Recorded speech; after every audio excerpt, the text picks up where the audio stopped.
রিকশার বিরুদ্ধে অ্যাকশন চলমান, আপনারা দেখতে পাচ্ছেন। ধরছে আপনাদের স্যার মেন রোডে আসার জন্য। মেন রোডে আসা যে নিষেধ, জানেন না?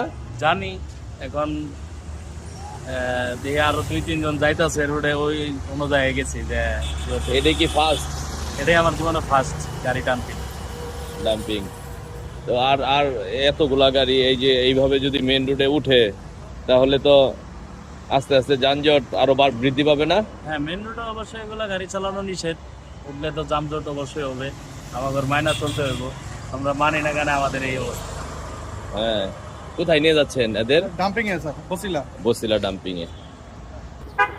এখন অফিস ছুটি হয়েছে, বিকাল 5টা বাজে।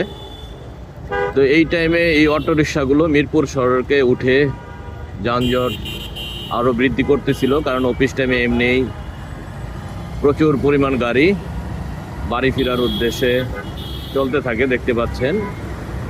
তো এই জন্য ঢাকা মেট্রোপলিটন পুলিশের ট্রাফিক বিভাগে নিয়োজিত পুলিশ সদস্যরা এদেরকে আটক করিয়েছে এবং ডাম্পিংয়ে প্রেরণ করতেছে। তো যারা এই ভিডিওটি দেখলেন, আসুন আমরা অটোরিকশা প্রধান সড়কে না উঠাই এবং একটি নিরাপদ এবং যানজট মুক্ত নগরী আপনাদের উপহার দেওয়ার প্রত্যয়ে। আল্লাহ হাফেজ, আসসালামু আলাইকুম।